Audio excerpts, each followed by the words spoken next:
Hey, Post Shifters, this is my interview with Dave Mitton a couple of weeks ago in San Antonio for the San Antonio Cocktail Conference. I had a blast down there. I'm really grateful that I get to go to these shows, hang out with people that I really look up to, and get to interview them. So I hope you enjoyed the interview. It's a pretty long one. I apologize about that. We had to move locations halfway through.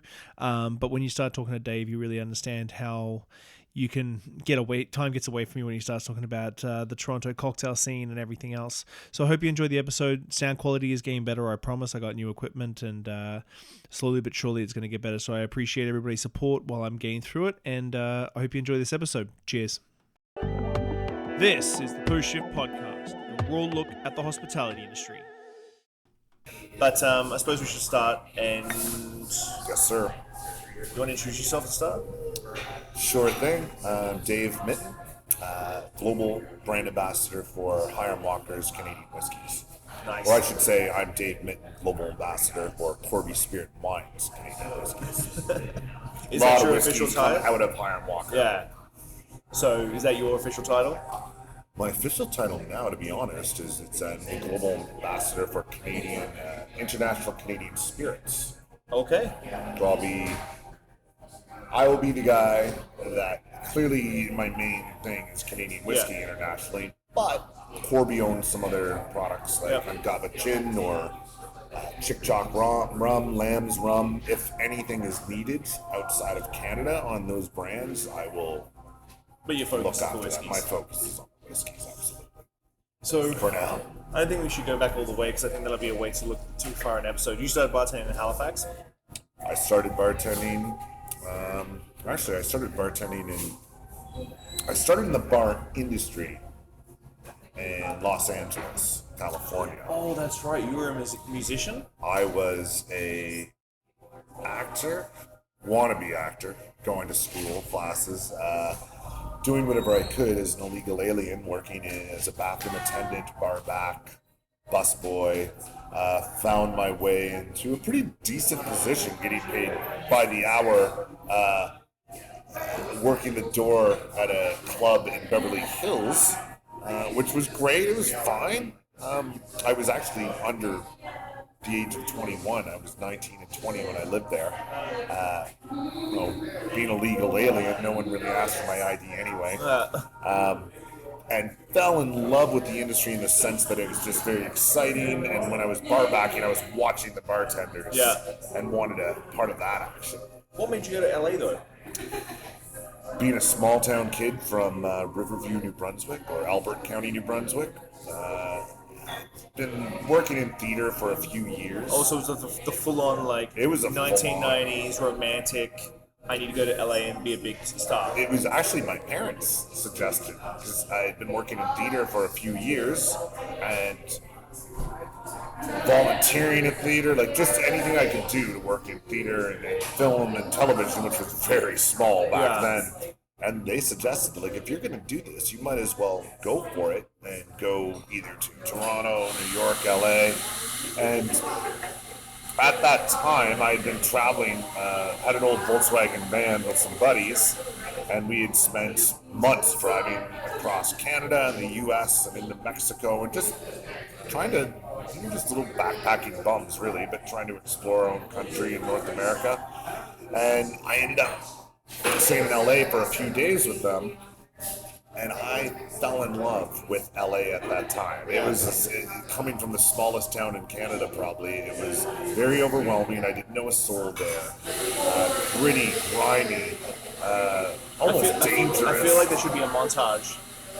There has to be like a Dave Mitton montage with someone playing David Mitton coming from like small town. I don't know if anyone would want that. Did you ever actually get any roles, like acting roles? They got filmed. Yeah. Is there videos out there that you have? There's probably some, but I don't want to talk about those much. Well, I got some great. Started off doing lots of extra work, obviously, in some pretty big movies, which is funny. Sometimes you can see me, sometimes you can't. I think the coolest accomplishment I had, but didn't come to fruition because it sounds so made up. I landed a small speaking line in, it was a Harrison Ford movie, and the line was with Liam Neeson. It was just a little interaction with him. and I had an accident, unfortunately, where I had to back away from it, and I ended up doing some extra work for them later. And that was very frustrating to me. I'm like, oh my God, I had a You just broke my heart. I was with- just like, I have to find this scene now. no, I wish it existed. Long story short, I stayed in LA for a while, but I ended up falling more in love with traveling and kind of the restaurant scene. Yeah. It sounds funny, and it seemed more realistic at the time than becoming a successful actor.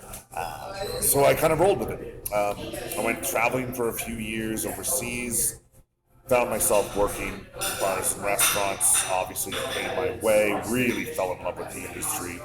I think my first real bar gig, I was doing a friend a favor in Halifax at the Velvet Olive, Yeah. which used to be quite a well-known cocktail bar in the late 90s. If there were many well-known cocktail bars in the late 90s in Canada. Red, blue, and green, the only color cocktails. Well, I was going to say, yeah. it made the top 5 list of cocktail bars. I think there were 7 cocktail bars in Canada in 1997. Well, it's like pretty good.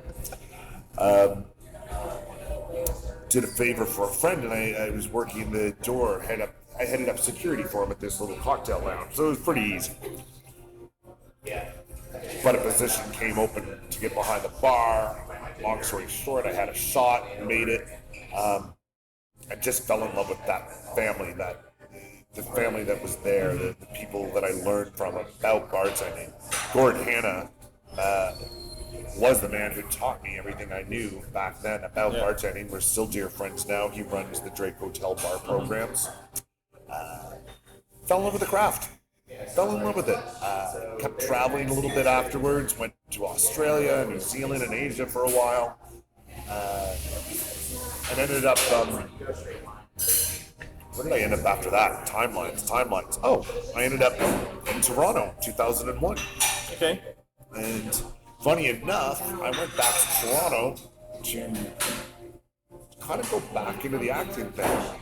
And my cousin, Ferns, is the president of ACTRA, and great connection to have. Went back up. She got me set up with all these classes with great coaches. Spent the first year. It was fantastic. Just really, not even exactly auditioning. I was just learning and honing the craft. Yeah. My friend Bradley Denton, who used to own the Velvet Olive in Halifax, was in Toronto at this point, and he came up with a genius idea that him and I would open a bar restaurant together. And I was a little unsure of it. Mind you, I was in my early 20s too. You need to remember this. So I was as worldly as I could get for somebody who was 24. Yeah. But he convinced me, let's open a small little place. And at the time, I thought this would be great. He's like, I'll just run a little tiny cocktail bar, get people to do it. I'll take acting classes. It's gonna be perfect. Be great. I'm gonna live a magical life. I'll meet Julia Roberts. We'll get married. What can go wrong? What bar was that one? That ended up being. It's too long of a story to get into, but we ended up finding a space we wanted. And Brad brought me along and said, hey, I want you to see this other space that's not for lease or sale, but if it ever comes up, maybe someday we could take it over and make a bar. And it was this old butcher shop on Queen Street West, which Queen Street West at that time was not a place you even wanted to walk around at night. Where, I mean, in the last year, it's been voted one of the top neighborhoods in the world, apparently, by Esquire magazine, or Vogue magazine, voted it best neighborhood in North America. Oh, wow. But back then, you just didn't walk around in the evening. Yeah. And this was an old abandoned butcher shop from 1923. The family, Chahosky, had run it for decades and decades, and the last family member passed away, and it was just empty. We were looking at it, just a character. Like, the sign was literally from 1923 out front, Chahosky. Like, this would be great. Talked about it. We just walked away from it because it was for lease for 20 years, or it was just empty for 20 years. Probably 2 days later, we were out looking at a space we were thinking of taking, and his wife called him and said, you need to get to Queen Street West right now. I just drove by Chahosky, and there's a for lease sign in the window. We're like, she's got to be mistaken. Yeah. There's no way that much of a coincidence has happened. Sure enough, we drove over, for lease sign in the window. We called in, left a message, met with the landlord a couple days later. Great guy, young guy. Owned, probably at that time, about 80 buildings on the street. Oh, wow. I know he owns He knew hundreds now. He knew what Queen Street West was going to turn He into. knew it was going to be, exactly. And we got the space. We didn't know what we were getting to do. We were so excited and just stupid. We took it right away, signed everything, took it. And I remember talking to the landlord a few months later. We'd becoming close to him and friends, and asked him. He said, listen, I'm sure a lot of people applied for this. And I think he said it was like 120 people in 24 hours applied for the space because it was just a magical building. It was that spot. Yeah. And he said right away he just like cut the fat, and it was all the like Tim Hortons, McDonald's. He didn't want any corporations in there. The amazing thing about this man is you look at all the buildings he owns, and it's all young designers, young entrepreneurs. Retail stores. Yeah, it's great. So he likes to keep the neighborhood like that, which is amazing. He said to us, he goes, well, he said, you were the youngest applicants, you had the least amount of experience and the least amount of money. Which is like, pretty much okay. an oxymoron for any landlord or any real estate guy. And he goes, but you had the best idea out of 120 applicants. I'm like, oh, that's amazing, fantastic. So our idea was we wanted to take the butcher shop from the 1920s because all the equipment was still there. Like the functioning walk-in cooler was installed in 1923. We had the brochure of it. The meat deli counter up front was installed in 1922. We had the brochure. Yeah. We turned it into our champagne, and meat area. It was great. When we took over the space, our idea was we were going to just do one floor, main floor, tiny cocktail lounge, dining room in the back, and live music venue. Kind of just dinner music while you're eating. And then redo the basement where the restrooms would be in storage. Took it over, signed the lease, realized a few weeks in, we were planning on changing the stairway to come down so somebody could rent the second and third floor, maybe as apartments or a business. We realized that if we put the stairs in, there would not be enough room to have bodies even walk through the front area, let alone put tables and chairs. Great oversight on some inexperienced 20-year-olds. So it came down to it, if we were going to do this and we had a chance that we could have left it. Yeah. The landlord was kind, but we were gung-ho, no, we need the space. So we signed another lease and redid it and took over the second and third floor. So now we had 4 floors that we had to essentially gut, strip back to the frame of 1898 when the building was built. It needed all new wiring, it needed new plumbing, it needed new insulation. That's a huge undertaking. The 4 sets of stairs had to be taken out and re-angled to be at today's requirements. Like, the basement had to be dug out 2.5 feet. It took 2.5 years to rebuild. From the time we took it over until the day we opened, it was 2.5 years. Because I remember, I don't think I've ever told you this, my very first experience meeting you or knowing who you were was Opening Soon. When they filmed. Oh my God, I forgot about that. And that was when I was still in Australia. So before I even came to Canada. Oh, that's hilarious. Before I even came to Canada, I knew who you were. Oh my God, that's funny. Yeah. I refused to do that show, so I was only on it for they had me on it just for a clip. I did not want to be doing it. My partner Brad did most of it. But yeah, it was a hard lesson. I mean, towards the end of it, I had to give up my apartment because there was no money left. I couldn't pay rent, and I'd taken over the third floor. It's a construction zone. And you're sleeping. And I was sleeping there. I brought in my mattress, some clothes, got a storage unit for everything else, and I was just sleeping there. No showers. I just get up in the morning. I was in pretty good shape at that point because I was forced myself to go to a gym so I could shower. I was like, I need a place to shower. That was a very stressful point. My friend Chris Sheeky documented it. He was going to put out he filmed everything. He was going to put out a documentary on it. He did not think that it would take us 2.5 years, nor did we. So at the end of it, he had over 80 hours of footage. Wow. And he just said, "I'm not gonna." He's like, "I can't go through this. I can't go through 80 hours and edit that. Maybe someday." But he's always said he figured out how he would start and end the film. Yeah. Because he said in the beginning, the first day he filmed us, we were in the space when it was the old butcher shop, and I was 24. There goes Kasuga now. Here comes Kasuga now. Here comes Kasuga now.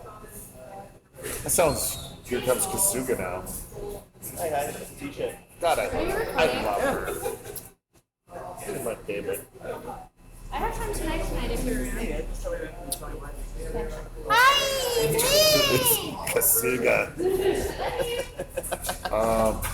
God, I love her.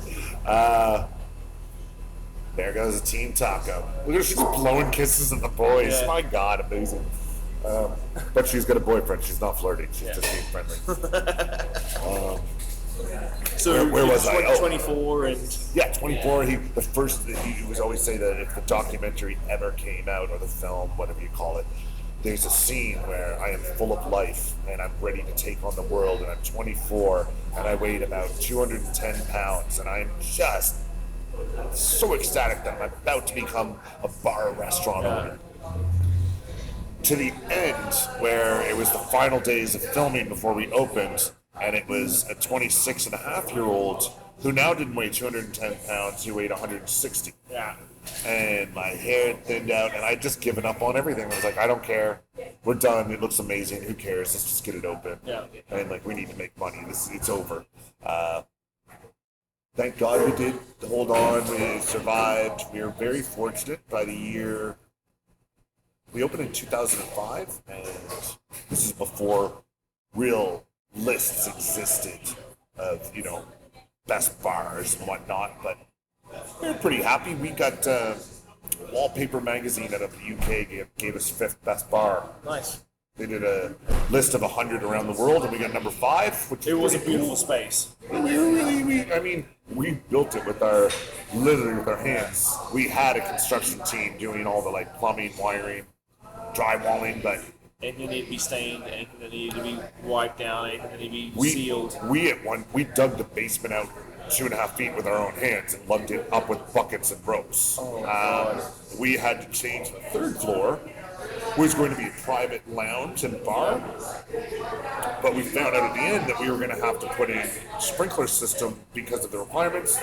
The city came to us and said, if you can have it 16 by 16, like a floating roof, you can forgo sprinkler system.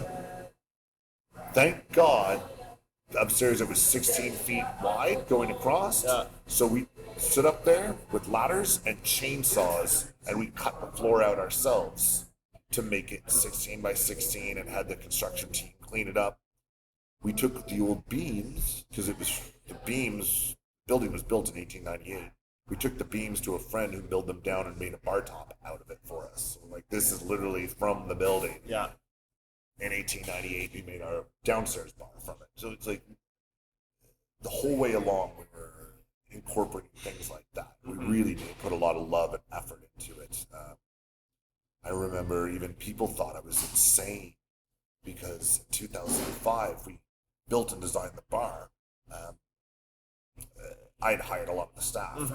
Most of the bartenders at that time were gals, were ladies, and they were all roughly I remember this because of what we did. They were all 5'6", 5'7", and we built the bar up so they would be eye to eye with most customers that would come in, all the guys, because we knew it would be a pretty heavy area for the business district, Bay Street guys, and what I did was Brad wanted everything really clean. He was the designer aspect, but I was the way, how it runs. So we actually took the bar, built it, and I just didn't like my OCD. I don't like things on top of a bar necessarily. Yeah.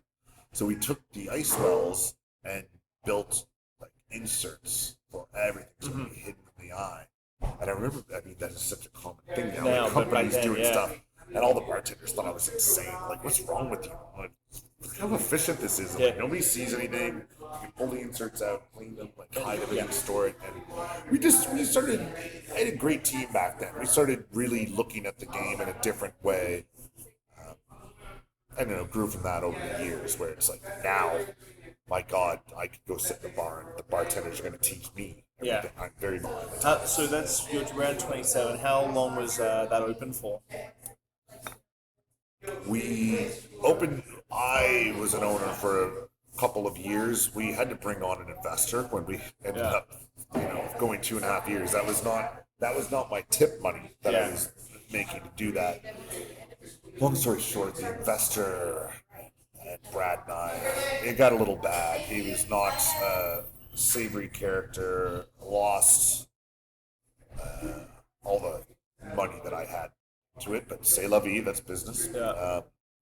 So it was, as my father said, the most expensive 5 years of university anyone's ever gone to. So 2007, I left and took the little bit of money that I had to go to another space called, we ended up opening Harbor Group. So you literally went from Chahosky to Harbor. There was no, a little stopgap, but nothing crazy. I went, it would have been May, June. I went to, probably April, May. Went to a friend's wedding in Portugal with my girlfriend at the time. And I had not taken a vacation in literally 3 years. Like not more than going home at the holidays to see my family. And we'd been open for almost 2 years, and it was going well. So my girlfriend and I decided to take 30 days after this wedding in Portugal, and we just traveled on Europe. And it was one of these eye openers. I was like, sat around and just enjoyed life. Kind of looked and said, what am I doing with myself? I've just been chained to this bar from 9 in the morning till 3 at night for 2.5 years. This is not healthy. And how this investor treated us, and it was criminal. Did you get a good contract with the shareholder? Like, if we're talking about... No, that one in particular, it was more that to get rid of him, I learned what the term grifter meant with him. Yeah. If you wanted him out of your life, you had to pay him out to get rid of him. And, smart guy, smarter than us, a lot older than us too. Got him out. But we had to bring other people in to do this, so we consulted with a friend who was in the bar. He was a lawyer friend, but he was in the bar, owned a lot of bars and restaurants in Toronto. And we needed to come up with $500,000 right away. And he said, I've got some guys for you. Like, they've got some cash, and they've been looking to do this. At this point, I was like, I don't care who really takes it from us, because we're going to get out of this and leave. Should have known better, but again, I didn't care enough. He brought in some ex-Toronto police officers. And let's face it, when ex-Toronto police officers come in and have $500,000 cash, you got to wonder where that $500,000 cash is coming from. But again, we were like, who cares? He's paying out this investor, and we're free of this place, and we've got a fresh start. We weren't making money from it. We didn't make a penny. We still lost all of our money. Yeah. We lost our money, but we just needed to pay this guy to get him out. These cops were to take over the bar. Deal's done. We end up doing a little more research just out of being nosy, and these guys been on the cover of Toronto Life. They're still in court. It's been years, but pretty much the most corrupt cops that Canada's ever seen. These are the guys that used to go into drug dealers' homes. They would beat the hell out of the drug dealers, steal their drugs, steal their money, and then not arrest them. And it got to a point that drug dealers started pressing charges against these guys. Like, how bad you have to be that a drug dealer is going to press charges because you kept doing this. Bad dudes. Like, I probably shouldn't even be saying this on recording, but I don't care. I've been vocal about it before, and the fact of the matter is it's the truth. So if they want to, if it's truth, it can't be slander. Yeah. So we went on and did the Harbor Group. I was like, these guys, we made the deal. These guys took it over. They changed it to like a sports bar. They did everything. It was hard to watch, so I obviously never went back there. But It's not ours anymore. It's theirs. Let them have it. And I went and did the Harbor Room with my business partner, Corey Vitiello and Chris Shiki. And again, we had very limited funds. At that point, I certainly was not going to be bringing on an investor. Yeah. I said, we're doing this on our own or we're not doing it. And that one, I got back from Europe and had a very different outlook on life and even the bar industry. Yeah. How to keep things a little more simple. And came back, it was the end of the summer, and we found this space up on Harvard Street, up in the annex, kind of up by U of T, kind of in the higher end neighborhoods. Yeah. All I know of Toronto is Queen Street West and like the dirty, grimy areas. I didn't know. There's actually nice areas out there. Yeah. But we liked this space. It was an old Mexican restaurant. It was very worn down. Destroyed out back. He had a big coverage where he just kept stored garbage, rodents. It was just disgusting. But we loved the layout, what we could envision. So we took it over.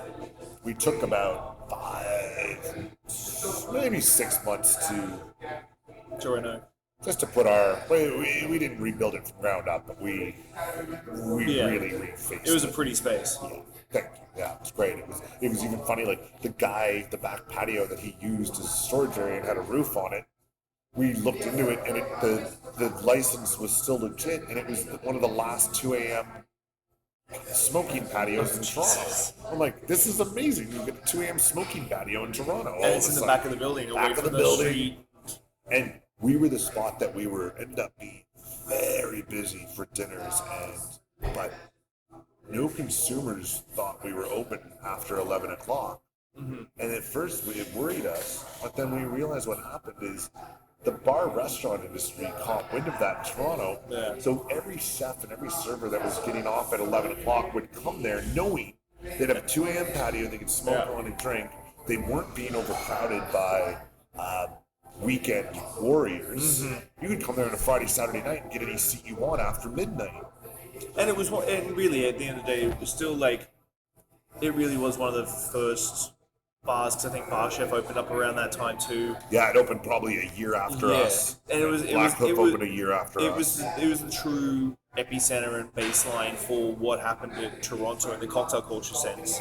Hey, I mean, thank you. That's very nice. I like to think that we had a pretty good hand in it. Oh, you can't honestly sit there and actually think that you didn't have a huge hand in creating the cocktail culture in Toronto. Let's put it this way. Step back to Chosky for a minute. 2005 is when I had been into working at different cocktail bars, but it was like blue neon drinks and juicy citrus. Like the 90s was a dark age of cocktails, but that's what I'd known. And when we opened up Chahosky, I mean, I couldn't Google anything at that time, or there weren't blogs you could look into. You had to go find books. And I wanted to go see what cocktails were like in the 1920s when the butcher shop was new. So we ended up doing something stupid at Chahosky in 2005, in the 4th largest city in North America. Toronto, you would have think this would have worked, but we made a classic cocktail list with like old-fashioned Manhattan, Ducares, you name it. I found an old menu last year, and I laughed. I was making most of them correctly, some no, but really not a bad attempt. Soul and I chatted about it when we sat down about pre-internet days. Really, bartenders are spoiled. The industry's spoiled now with just having a supercomputer in your pocket. Back in the day, I think Drink Boy was the thing to go to. Yeah. It was the forum that you would pitch up, but that was still. Yeah. And you have to wait to get home. You'd have to log in, you wouldn't want to waste the first 5-10. You wouldn't want to waste 10 minutes logging online and then having to search out. There was no Google. Yep. Nope. You literally had to know what you were looking for in the internet that had just started becoming popular. So when we did that at Chosky in 2005 and 6, 2 other things I did that was silly was I put local beer on tap and local wine. Which is crazy. It was such a no-no. The foodies that would come in would get very upset that we had local wine and beer on our list. And the cocktails were sent back because it was just straight alcohol and bitters, and people couldn't understand what we were doing. And I was a business owner. I had to give our customers what they wanted. So we got rid of local beers. We got rid of local wines. We got rid of classic cocktails and started giving them raspberry flavored, lime, juicy things, and it went well. Now, when we took over Harbor Room, when we built Harbor Room, 2 years later, I was so gung-ho because I had fallen in love with the classic cocktails and craft cocktails that I was doing on my own and behind the scenes. And at this point now, I was traveling to New York and going to London and trying to see what was happening in the world of craft cocktails. Fell in love with it.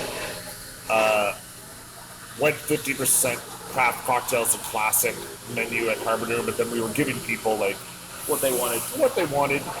And what we started finding out in 2007 was people were more willing to go to your classic cocktails.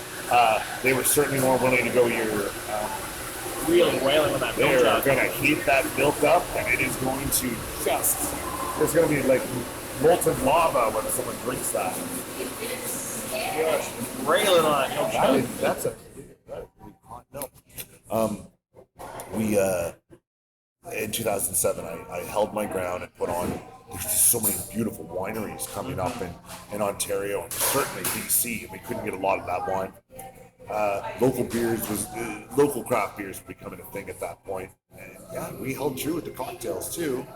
And luckily, It was just the right time. it was the right time. And we joke around that it was, at this point now, Sex and the City was off the air and Mad Men were on. And every guy wearing a goddamn suit and tie wanted to be Don Draper. So you'd have a lot of people come in, I'll have a Manhattan. I'm like, oh, sure. Do you know what's in that? No. Great. Well, I'll make it for you anyway. But it was, I sound cheeky, but it was like, like, this is our time to educate. Like, you can have rye is what they were originally made with, but if you'd like the softer Canadian whiskey or if you'd like the sweet bourbon, here's the vermouth you have. And we were learning ourselves. We were totally learning ourselves. We weren't totally educated on bourbon was a thing, becoming a thing back in 2007, but Maker's Mark Manhattans. Maker's Mark Manhattans. Maker's Mark Manhattans. 100%, and it was, being in Toronto, you saw a lot of Canadian whiskey Manhattans, but then we didn't even know enough about the different styles of Canadian whiskey. American rye had not come back yet, like it just wasn't a thing. Not in Canada, at least. But, we were very fortunate. 2007, I'd say by 2009, it was really kind of hitting, and you were seeing more. That's when I first met more you. cocktail things. Do you remember? I remember you walking in because when I'm 6'2" and someone walks in and is a foot taller than me, And I notice. I was way skinnier, and I had a phone call. We both were, my friends. And I was with Brush, and That's right. and I remember the drink I had. You brought the muddler. I did bring the muddler, and I remember the drink I had was a lavender sidecar. That's right. That was God. That would have been one of the first. And then I menus. think that was the last bar I went to because I was going to do the morning show the next day on City Line. Okay. I was doing City Line the next day, and I remember walking out and talking to my now wife. I'm like, I'm just finishing having a drink. She's like, what time is it? I'm like, it's like 10:30, 11 o'clock. She's like, you better finish up and get home. There is no freaking way we've paid for you to go to Toronto to be on City Line, and you look like a bag of shit on TV at 6 a.m. She's like, so you're going to say goodnight to Kevin Brush, and you're going home. I'm like, okay, dear, I'll catch a cab in a sec. And that was the first time I went to Harvard. And I think Bar Chef was around there, because I think I hit Bar Chef. Then I did Bar Chef, a few other ones with Brashy, and then Harvard Room was my finisher. Yeah, and that was the time. Like, Frankie and Brent and Bar Chef were fantastic too. They really helped put Toronto on an international map because they were doing things that, my God, they held on. They were doing. Toronto in 2007 and 9 wasn't even ready for tequila and mezcal. They were banging out molecular. Or classic cocktails, and they were starting to bang out molecular. But they really helped put us on the map. Jen Egg from Black Hoof. Nobody knew in 2008 when she opened what charcuterie was. Yeah. The city of Toronto, you can't go to a place that doesn't serve charcuterie now, but she really put us on the map, and she was doing really thoughtful, well executed cocktails, which is just so refreshing to see. I think it goes back, because I think these days the clientele that we have in the bars are always looking for that new thing, like whatever's trending, whatever's going. But sticking with a mission statement, and and that, I think that goes back to investors and that sort of thing. Like, I've had the issues myself. Like, You have a quiet night. Every place has quiet nights. Doesn't mean you need to change anything. It's just a quiet night. Yeah, that's it. You know, and so Can't have it all. You yeah. can't have it every day. You can't be cracking busy every time. Oh, well, this restaurant is. I'm like, that restaurant's been around for 25 years. Of course it's busy every fucking day. If it wasn't busy every fucking day, it wouldn't be here. Yeah, But it's just some of those sticking to your, institutions. but even as a owner or bar manager, sticking to your mission statement and like sticking to it Yeah. without changing or wavering is scary as hell. Oh God, yeah. It's insanely scary. I did it at Clive's, and same thing. Victoria never had cocktails before. Scary as hell. I had to like bang out classic cocktails and tweaks and classic cocktails and stuff like that. I think they actually they'll let us kick out. They can kick us out. But yeah, so Harvard Room was successful, and then okay, so how'd you get into Canadian whiskey? Well, at that point with Harvard Room, like you say, where the cocktail thing was starting to take off, and I mean, it was starting to take off. Toronto was not that far behind. Like, I mean, if you looked at LA and Chicago, they started their cocktail trends around the same time as us. Because I would travel there, and it was interesting. I'm like, oh, we're on the same level. Yeah. Like, it just wasn't a big thing in North America yet.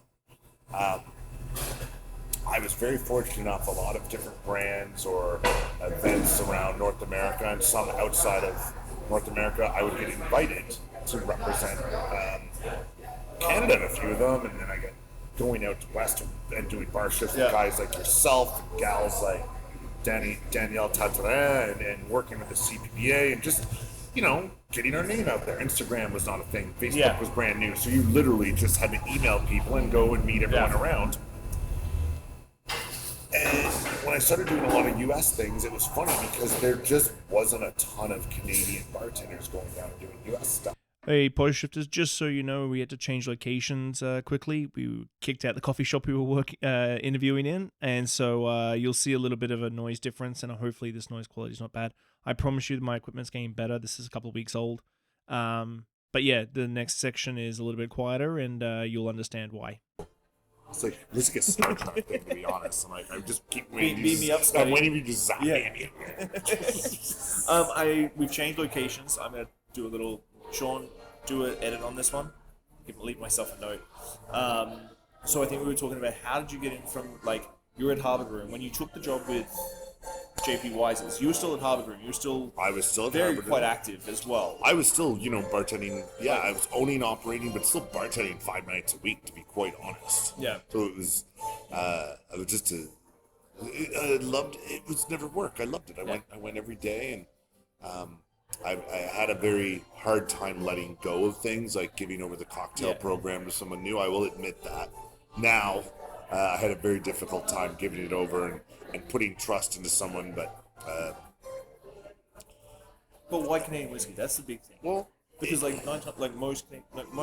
really talk, like, get down nuts and bolts. Like, most brands in Canada, there's bigger brands with more budget, especially when you took on the role. Yep. Like, when you took on the role, like, we didn't have fucking Lot 40. We didn't have, like, all the cool shit you taste on these Well, days. we like, did.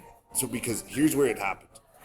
I got approached by a very large gin brand that we all know today to apply for the global position. Okay. The global ambassador pitched me as they had to pitch someone from several countries. Yeah. I was chosen from Canada.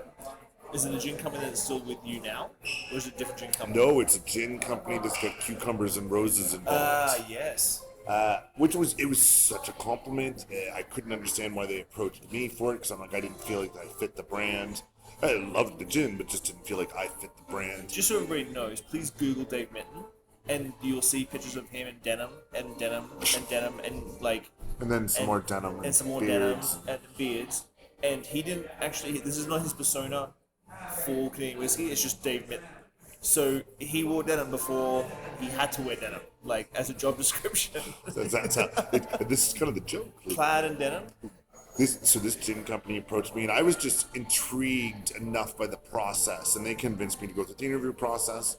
Apparently I made it kind of down to the end when I was told, but it was a different gentleman got the job, and he was the man cut out for the job, and I don't know if he still does it. Around that time as well, like, being a brand ambassador in Canada It wasn't a was thing. still a freaking alien Yeah, thing. it Like was not a thing. and we didn't have brand ambassadors in Canada. We still really. I think we had Jameson ambassadors Yeah. kicking around. And the grand scheme of things, you still don't have many brand ambassadors, say, as like the US. US versus Canada, we still don't have that many brand ambassadors compared to now. Exactly. So it was one of these weird things. At the exact same time, Lot 40 had just kind of been out for 2 years, Yeah. and it was my house whiskey, and I was just flying through it for a very small bar and restaurant.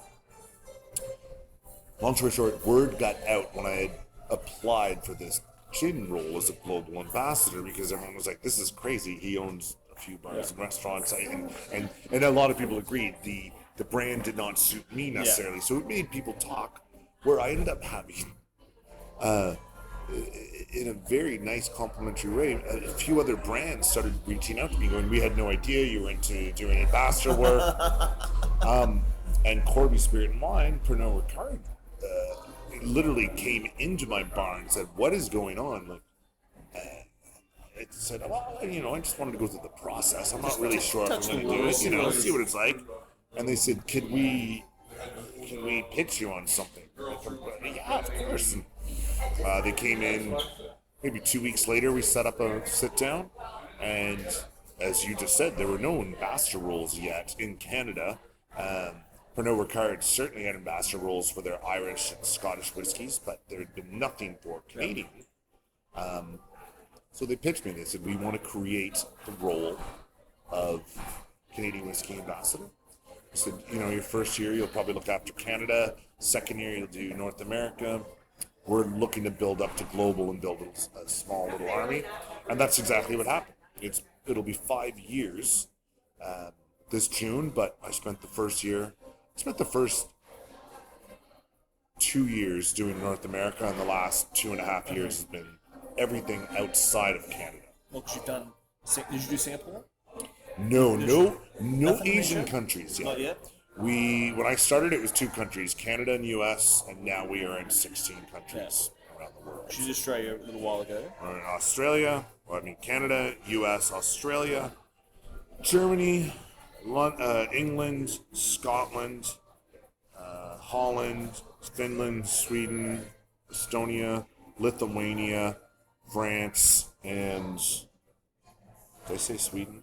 Another European country, and I just can't think of it. That's right crazy. now. Like in less than 5 years, we've hit 13 other countries, and it's I can't say for sure because I just can't say it's not finalized. We've got a long list of countries, like a very long list of countries around the world that have pitched us, because essentially the way we do it is we would love to be sold everywhere, but every country's got to have a plan on how they're going to Bring in import, something that's distribute becoming us. popular, like Japanese whiskey blowing up a couple of years ago. Had to everybody scramble to figure out. Oh, Japanese whiskey, Yamazaki won whiskey of the year. Now every country's scrambling to figure out how can I bring in Yamazaki for it. And the last thing you want to do is selling your product to someone and then it just sit on shelves. Yeah. Like that's not a good look. So I think the big thing is for brand ambassadorship, a lot of kids see it as it is a natural progression for brand ambassadorship. I'd love to do it eventually, but the thing is, you really have to champion a brand or a category. I find the best brand ambassadors, I found the best brand ambassadors are champions for the product before the product is cool. Like you look at Raj and Simon for gin. They were championing the brands before they were cool. Absolutely. And I've known Raj since 1999, 2000, when he first started with Bombay in Australia. And you completely find the brand ambassadors who aren't really champions of the brand. They just got offered the gig because their bar sold a whole schwackload. And to be really honest, we look back now, we talked 5 years ago. Canadian whiskey it's still, I find every year we meet up, once or twice a year when we meet up, every year it's easier because I love my Canadian whiskey. I have been a big fan of it for a long time. Every year it's this year's been a little bit easier. More people are asking for it, Lot 40, the 12-year-old cask strength, blew the fuck up. The difference in 5 years ago coming to the U.S., here's how I explained it. I'd come down, and part of the gig was I was doing so many cocktail things in the U.S. before that Corby and Pernod Ricard felt it a natural fit. It's, well, so many bartenders in the U.S. that, it might be a bit of a foot in the door in the places to try to get Canadian whiskey in, and it certainly was to some point. But I would come down to the U.S. 5 years ago, and everyone, it was like, you'd go to a bar and everyone would have a little run at you and be like, "Oh, how's she going, eh?" It was like, and some kind of a joke about how Canada was America's hat, and they just make some cracks about Canadian whiskey, and it was all in fun and in jest.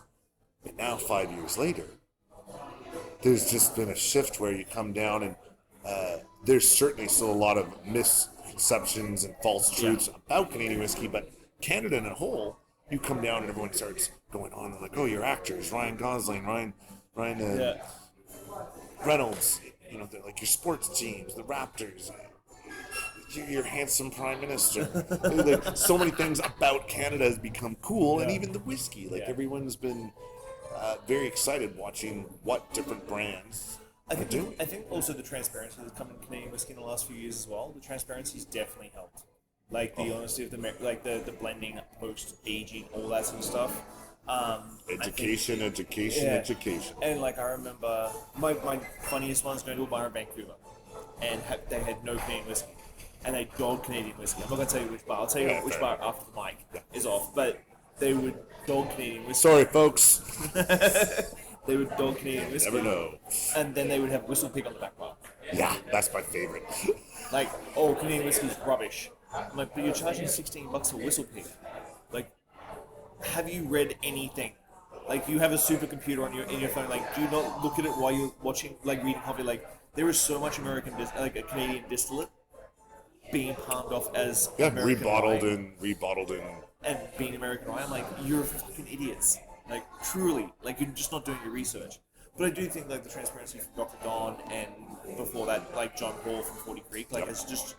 I think that's always the thing, because we, like, the articles, I think we were talking about Wayne Collins writing an article about, like, the 0.01% being orange juice or, like, stewed plums. And unfortunately, the one thing when I started this gig was I was reading articles from some of the most renowned whiskey writers in the world, and it was blowing me away that they were absolutely 100% incorrect in their information on Canadian whiskey. Flavored vodka, or like this is barrel-aged crazy. vodka. It was barrel-aged vodka.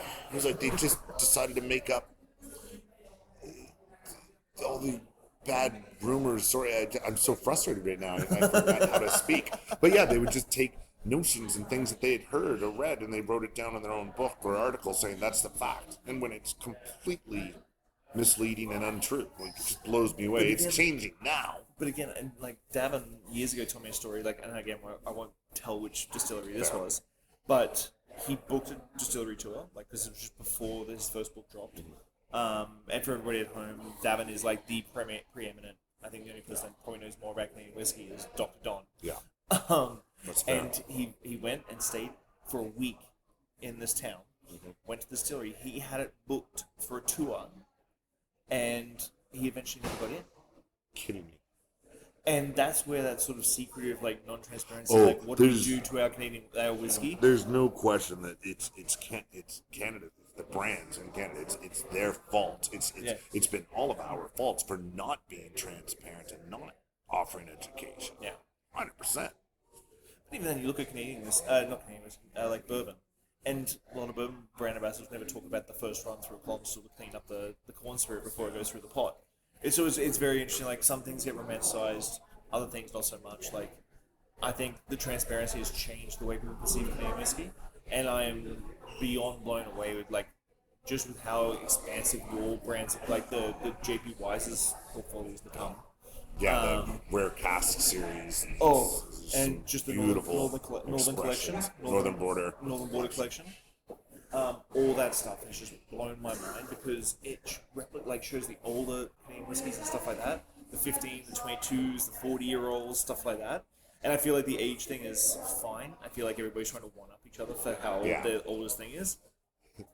Well, and I will say that I think it's I haven't seen in the warehouses of other brands, but 35-year-old or a 40 or a 41-year-old, that's about as old as it gets for Canadian whiskey right now, unless someone's got some interesting things hidden, which I just don't know who it would be in the game at this point. Well, I think that's where like 40 Creek is really like shone, because that's how they got bought for so much from Campari, is because like John Hall was making whiskey when nobody was thinking about it. He 100% gets the credit of changing the game in the mid-90s. And he just put down whiskey after whiskey. Like the game goes back to that mission statement we were talking before. He's like, I'm gonna make freaking great Canadian whiskey. I know that nobody wants this right now. Like they used to like the Crown Royals and the entry level stuff. He's like, I'm gonna make whiskey, and I think that in 20, 30 years people are gonna want it. And does it like he's that. not wrong. And you know, Don when Don started doing it before John retired, but when John retired, I think Don was comfortable to say that he took on the mantle as the most innovative 100%. Canadian whiskey maker out there. But it goes back to that, like using the rules for good, not evil. I always joke about that because, like, we have limited rules in Canada. It's not like Irish whiskey or like I always love about Scotch whiskey distillers. Can you imagine being a distiller at Glenlivet or Glenmorangie and showing up and you're young and bristly and brush and like you're ready to rock and roll, and they're like, no, here's the book. This is what you do. This is what you do. Yep. This is how we do it. Oh, but I've got some ideas. Nope, this is how we do it. Whereas I think Don, like you said, while we were just having drinks with Jordan from Westwood, is like 80 whiskeys. Some are good, some are bad. But he just tries everything because he can. There's no rules, rhyme or reason. Like a couple of age rules, and that's pretty much it. At the end of the day, it's great. So I know you have to get getting ready for dinner. So we're gonna try this. Favorite city to visit? Favorite city to visit? Oh Do you my have one? God, that's like asking me my favorite song or movie. I have to edit this. Sorry, ask me again. Favorite city to visit? My favorite city to visit. I've got to say, the last 5 years, I have just. You've traveled a lot. I travel a lot. I mean, first thing that comes to mind is I have completely fallen in love with Detroit. It is unbelievable how resilient that city is over the last few decades. Like, you go to Detroit now, and I mean, everyone has this opinion of Detroit. Like, oh, it's a scary city. You're gonna get mugged or shot. It is. I've met some bartenders from there, and they're just like, because of the hardships, there's literally zero fucks given. They're like, I'm gonna do what I want to do because we've come from a really bad place as a city. Nothing I do now is gonna do any worse than that. It's unrecognizable from what it was 5 years ago. These young, talented men and women in the industry have taken these old time capsules of buildings, which are pieces of art in themselves, and they're putting in stunning kitchens and bars and just creating a scene that's unlike anything else. But then on top of that is Detroit. I mean, it's the home of Motown and techno. The music scene there is ridiculous. The art, the murals, like there's no city in North America that has an art scene like this. There's just something completely raw and magical about it. I've heard comparisons. I mean, you do not say this to a Detroiter, but when I bring bartenders from around the world or America, they're like, oh, it's Brooklyn 20 years ago, 25 years ago. And it's not. There's a reason it's Detroit versus everybody. You don't compare them, but it is that raw grittiness, and just there's so much passion. There is so much passion and talent in Detroit now. And let's face it, I love the history that Detroit and Hiram Walker Distillery has. Yeah. That was the city where... That whole triangle of Windsor, Detroit, Hiram Walker, and that whole area is just... During Prohibition, that's where the whiskey was being... I mean, grab some scuba gear, go to the bottom of that river and see... There'd probably be some pretty interesting things sitting at the bottom of it. That would be awesome. Maybe that's a trip. There's an influencer trip. Everyone's going scuba diving. For bartenders wanting to become brand ambassadors, what a point is when you become a brand ambassador, because I know that, well, we talk about mental health on the issue pretty openly now, and really as a brand ambassador you've got to balance, like, and a lot of people don't know this, it's pretty hardcore, like sales and marketing figures, like brand activations, like really doing the punching the numbers and organizing logistics, but then you've also got, like, you have to go out and drink and be seen and like touch tables, kiss babies, that sort of thing. I mean, when I did take this, I was thinking, oh, this will be interesting instead of running my own we were running 2 restaurants at the time, working full bar shifts, but being there in the morning to do inventory, place orders, receive things all day, deal with staffing, reservations, scheduling, and before you know it, you've put 8 hours in, but now you got to set up your bar and then work another 10-hour shift and go home and do it all. It was tough. Anyone knows that owns and operates bars.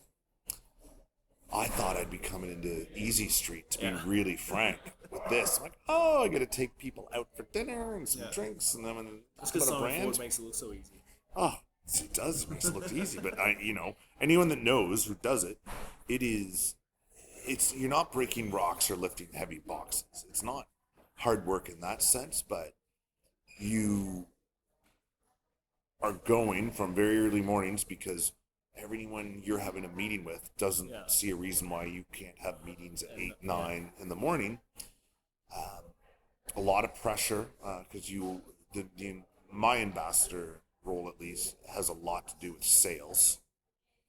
You're out spending a lot of money, someone else's money, but you've got to show results of why you're spending this money. The activations that we do across the world.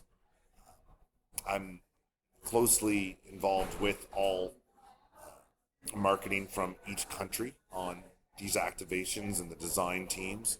I'm very fortunate that I get to work with the brand and innovation team on different expressions and everything based around it. The whiskeys in that way. Work with marketing. You do as at least as the global brand ambassador, you kind of have your hand in all aspects of the business. It was very full on, and you travel constantly. Last year, I did close to 120 flights in 12 months, and it's the balance. You've got to be very careful when it comes to your health and well-being. Yeah.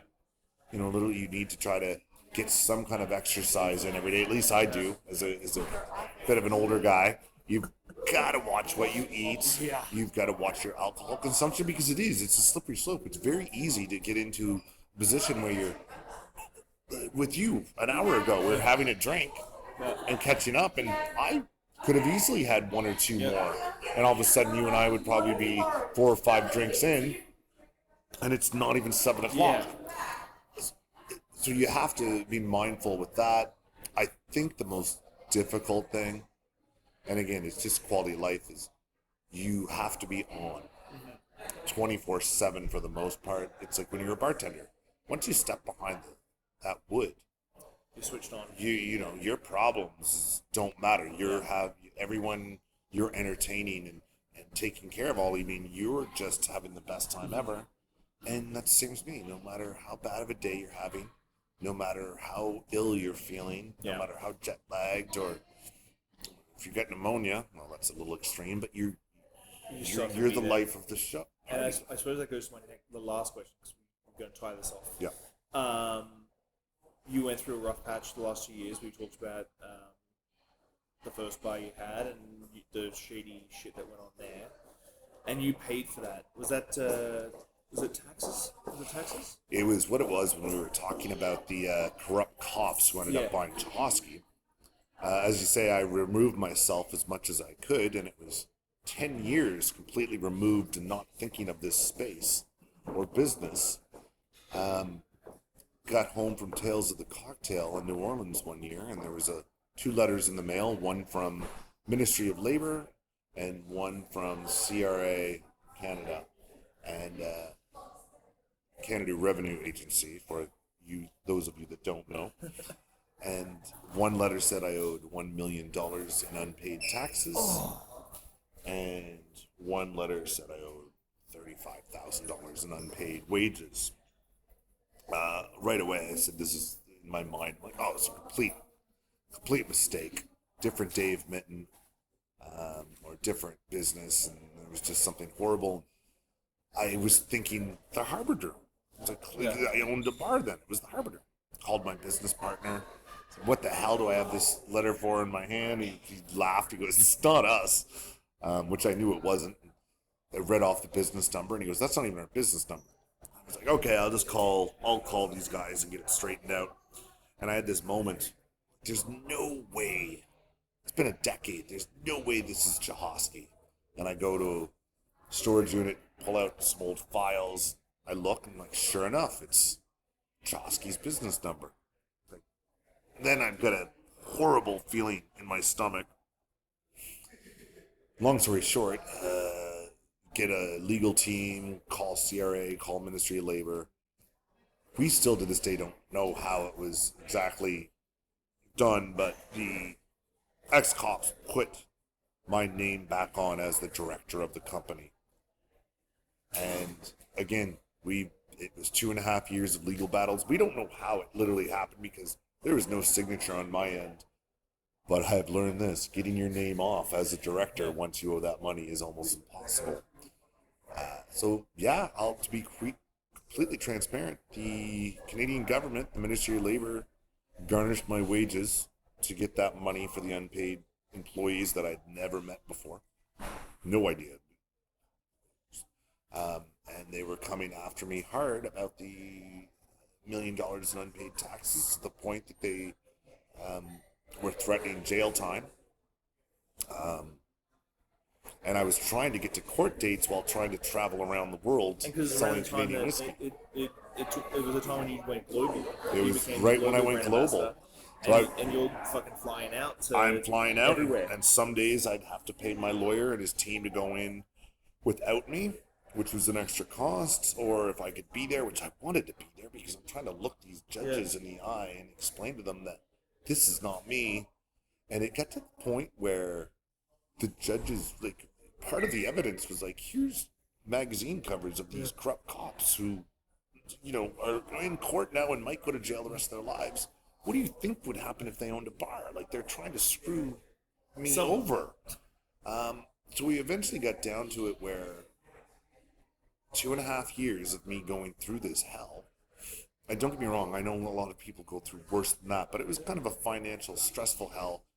If I went to jail, my life would have been a little over. This job certainly would have been. So luckily, lawyers helped bring out the truth, and my name was cleared with the Canadian government. But you try asking the Canadian government to give you the money back, and they didn't. So I figure I'm owed some pretty good karma that these staff, these men and women I've never met before that were ripped off and not paid. At least someone had to pay them, even though I've never met them. I've paid their salaries. But really, at the day, it goes back to what you were saying. Is like you were going through all that shit, and I only found out that last Whiskey Fest we had, and you launched Lot 40 in Canadian whiskey, JP Wise's, globally. Yeah. Going through all this. And you've got to smile the whole time. And that's not a story you tell people. Nobody wants to hear that. That's not an enjoyable. You're like, fuck, you didn't have a good day in court. Great.